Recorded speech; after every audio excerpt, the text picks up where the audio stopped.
I know there's a huge thing on my face and you think that something's eating up my head, but don't worry, it's gonna be fine. What is going on, everyone? Welcome to the video, and today we're gonna talk about how to save money on a low income or a minimum wage. Earning a small amount of money is difficult all by itself.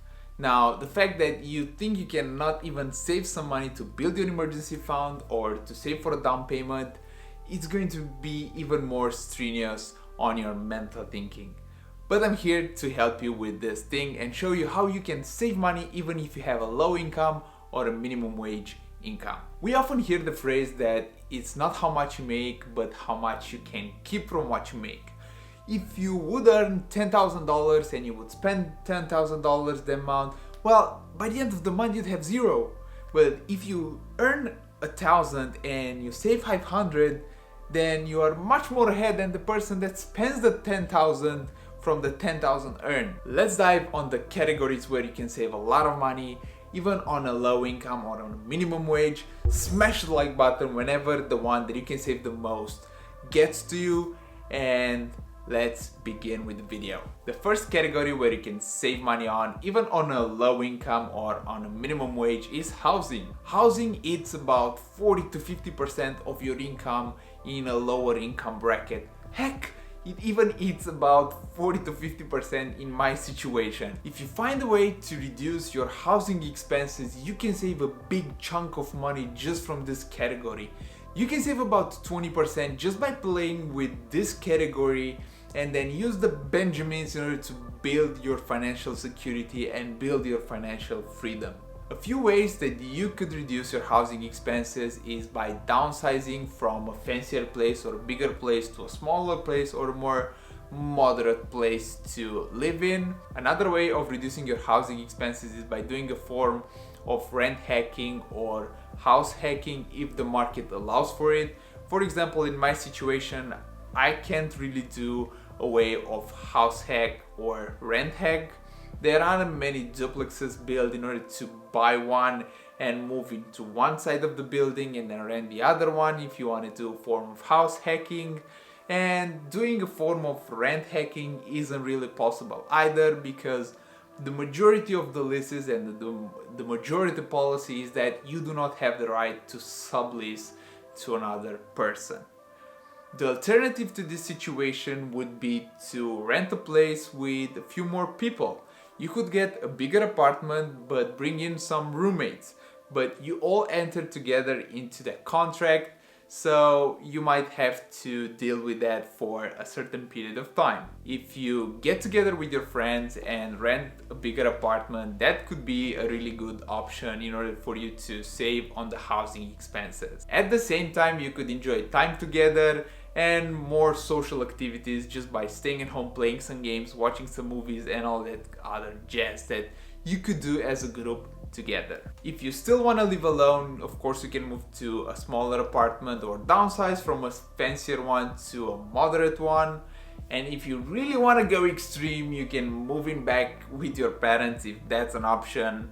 But I don't know if in most cases that is actually a good idea to do. If you really want to move in just to save enough for the down payment or to save enough in order to build your emergency fund, that could be fine.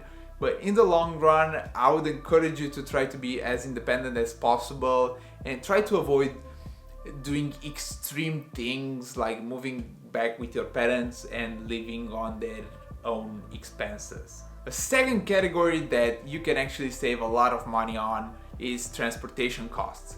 If you have a low income job and you also have a lot of transportation costs just to get to that job and from that job, that might be a really big deal breaker. If the cost of time and money that you need to invest to get that job and get back from that job is high, then the amount that you are actually getting paid to do that job is lower than the minimum wage or the low income that you already make per hour or however you are paid for that job. Factor in the transportation costs for that job in order to get the real value or the real wage that you can actually get from that job. If it costs you about $200 per month just to get to a job and from a job that pays you about $1,000 per month, then you actually make about $800 per month. The cost for that job, or the opportunity cost for that job, is about $200 excluding time in this scenario.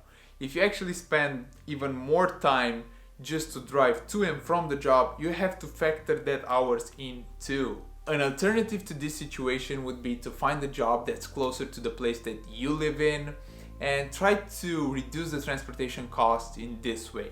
You might actually be able to trade in that job for a little bit lower paying job and still have left more money, just because you don't have to use, or you do not have, a transportation cost that is as high as the previous one.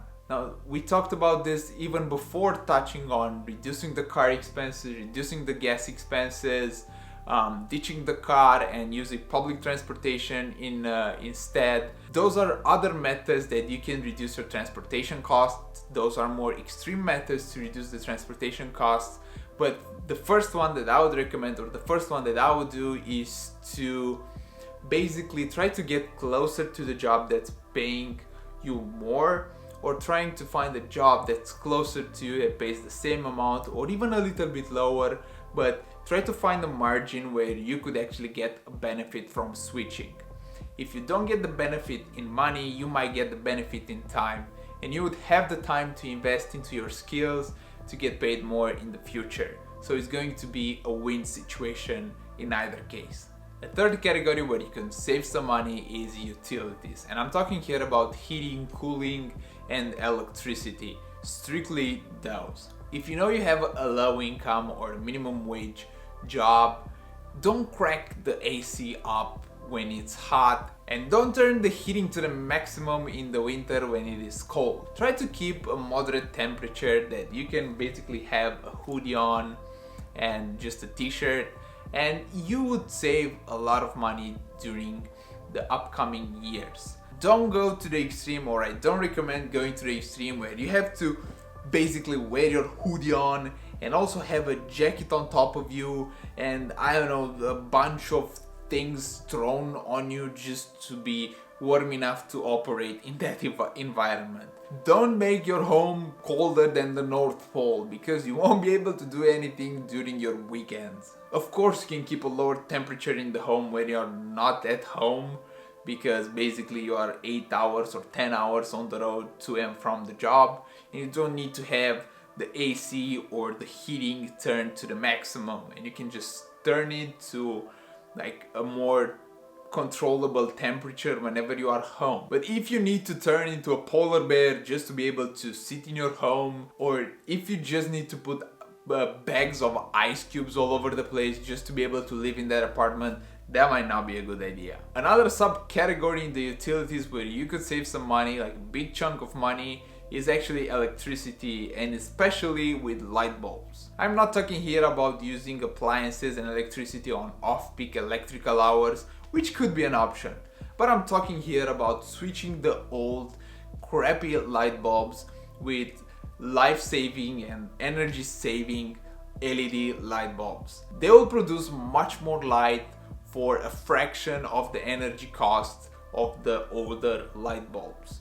They'll produce even more light for about 10% of the energy cost of the prior light bulbs that you probably have in your house if you didn't switch them to LED light bulbs. Just imagine that you could have 10 LEDs lights on for the energy cost of one old light bulb. Another category that I'm gonna briefly touch on is alcohol and smoking. Those two basically bring you no benefits whatsoever. Besides the social aspect of having a glass here and there, which is totally understandable and it's fine, if you consume substances on a regular basis, they're huge money eaters. If you smoke a pack a day and that pack is $5, then you need $35 per week just to maintain your habit. That's about $140 per month on just basically burning money. It doesn't bring you any benefit, like any health benefit. It's only gonna make your life worse, and it's also a huge money waster. Instead, you could invest that money and be billions of years ahead of the rest of the population. Another category that you could save some money on a low income or minimum wage is food. And I'm not talking here about eating beans and ramen noodles. I know that's an option, but it's not what I'm talking about, and I would encourage you to actually avoid that thing. What I'm talking about here is to reduce the eating out expenses and instead cook more at home.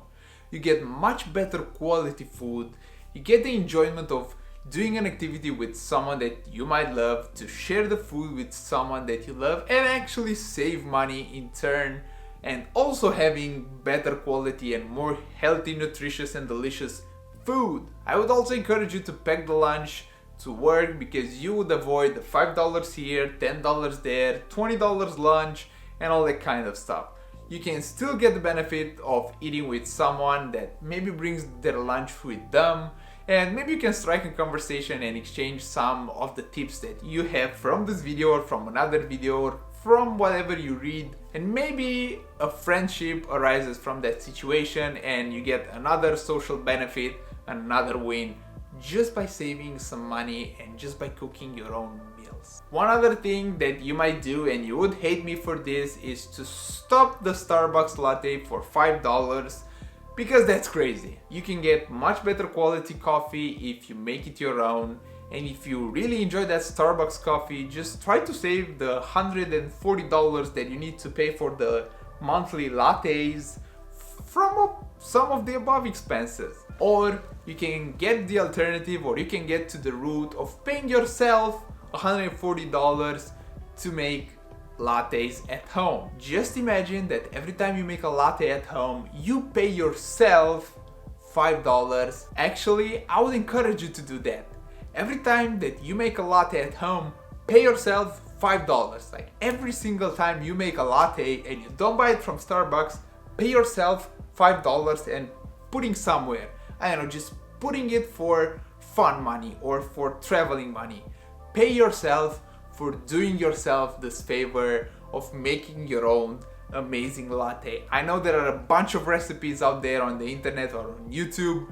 You can learn to make the most amazing latte that Starbucks doesn't even compare to. Do all the above with the goal in mind to save the money, to invest in yourself, to be able to earn more in the future, and increase the level of your lifestyle to where you want it to be. I don't encourage you to suffer from lifestyle inflation, where whenever you get a raise or whenever you can earn more, you actually spend all the difference.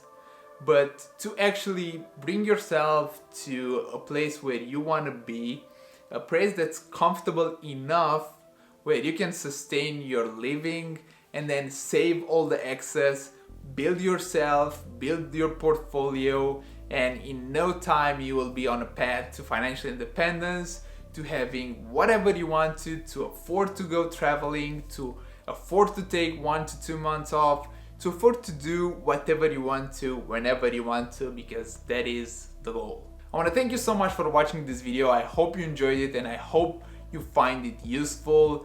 I want to encourage you, if you feel like it, to destroy the like button, to destroy the subscribe button, to ring the notification bell so YouTube notifies you whenever I post a video. You've been awesome, I've been Alex, and I'll see you in the next video. Take care and have a wonderful day. Peace!